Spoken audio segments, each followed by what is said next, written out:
Hello everyone, once again welcome back to my YouTube channel. I am Sudhanshu Kunjot, currently second year MBBS student at GMC Ratlam. आज की ये जो video है वो सभी NEET aspirants के लिए बहुत ही इंपॉर्टेंट होने वाली है, क्योंकि आज की इस वीडियो में मैं आपको 5 ऐसी मेजर मिस्टेक्स बताऊंगा जिनको आपको इस बचे हुए समय में अवॉइड करना है। क्योंकि अगर आप इन गलतियों को करते हैं तो आप कितने भी अच्छे से प्रिपेयर कर रखा हो, आपके टेस्ट में कितने भी अच्छे मार्क्स आते हो, आप अपना सिलेक्शन अपने हाथ से गवा सकते हैं। और अगर आप एक एवरेज स्टूडेंट हैं बट अगर आप इन गलतियों को अवॉइड करोगे इस बचे हुए समय में, तो हो सकता है कि आपका नीट 2025 में सिलेक्शन पक्का हो जाए। क्योंकि मेरे साथ भी यही हुआ था, मैं एक बार फेल हुआ, 2 बार फेल हुआ, क्योंकि ये गलतियां मैं करता जा रहा था। बट जिस साल मैंने इन गलतियों को समझा और इनको अवॉइड किया, उस साल मैं नीट और जेईई मेंस दोनों में सिलेक्ट हुआ। तो मैं अपने एक्सपीरियंस के बेसिस पर 5 ऐसी गलतियां बताने वाला हूं जिसको आपको बचे हुए टाइम में अवॉइड करना है।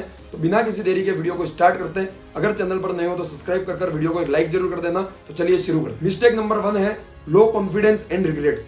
जब भी आप बचे हुए समय में अपने कोचिंग के टेस्ट देंगे या फिर मॉक टेस्ट की प्रैक्टिस करेंगे, तो हो सकता है कई बार आपके मार्क्स कम आए या फिर स्कोर दिन बर दिन डाउन होता जा रहा है। तो इसको लेकर कोचिंग के टेस्ट को देखकर कभी भी आपको डीमोटिवेट या रिग्रेट नहीं करना है, क्योंकि जो कोचिंग के टेस्ट होते हैं उनका पेपर का लेवल हमेशा हार्ड होता है और आउट ऑफ एनसीईआरटी क्वेश्चन भी उसमें बहुत होते हैं। बट नीट के पेपर का लेवल मॉडरेट आएगा और उसका जो पेपर है वो पूरा एनसीईआरटी से आएगा। तो आपको अपनी प्रिपरेशन पर और एनसीईआरटी पे फोकस करना है। उन मार्क्स को देखकर कभी भी डीमोटिवेट नहीं होना है। क्योंकि एक स्टोरी से मैं आपको एग्जांपल देना चाहूंगा। मेरा एक फ्रेंड था जिसके स्कोर कभी भी टेस्ट में 450 से ज्यादा नहीं आते थे, बट वो नीट में 660 मार्क्स स्कोर किए। क्यों? क्योंकि उसने पूरी एनसीईआरटी से प्रिपेयर किया था और वो टेस्ट के स्कोर को लेकर कभी डीमोटिवेट नहीं हुआ। तो आपको भी सेम इसी को फॉलो करना है और जो गलतियां हो रही है उन पर काम कर बस एनसीईआरटी पर ज्यादा से ज्यादा फोकस कर अपने कॉन्फिडेंस को मेंटेन कर रखना है। क्योंकि कॉन्फिडेंस ऐसा फैक्टर है जो क्या रैंक रहेगी आपकी वो डिसाइड करेगा। जब मेरे लास्ट के दिनों में मेरा कॉन्फिडेंस डाउन हो गया तो उससे पहले मेरे 680 700 तक मार्क्स आते थे,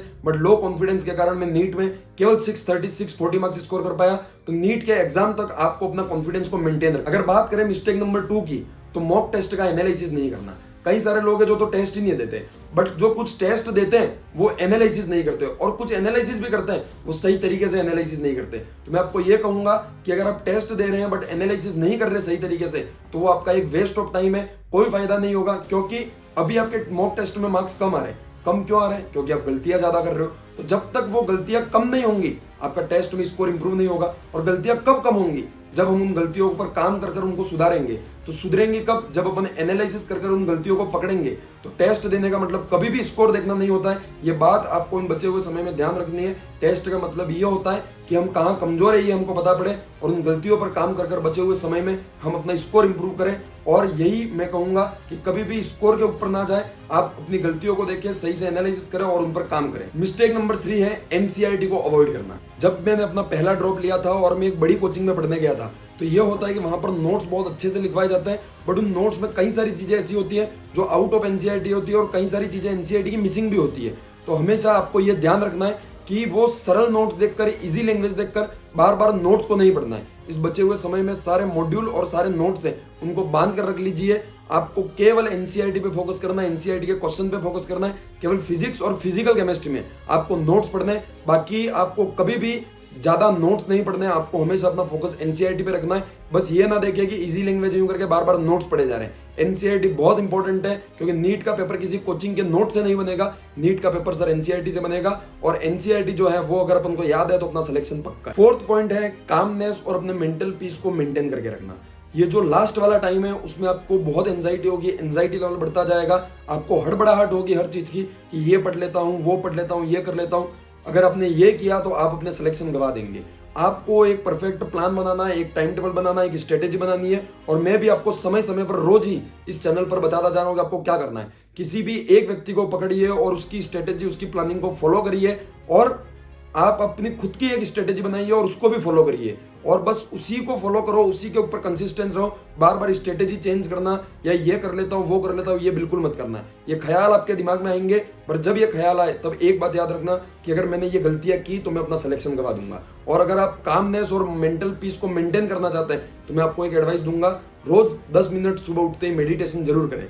आपको ये बहुत ही छोटी सी बात लगेगी, बट बहुत ही मुश्किल है ये काम, ये ध्यान रखना। आप 1 दिन कर पाएंगे, 2 दिन कर पाएंगे, बट यकीन मानिए अगर कंसिस्टेंसी से लास्ट के इस बचे हुए 3 महीनों में कर लोगे तो ये आपको बहुत हेल्प करेगा।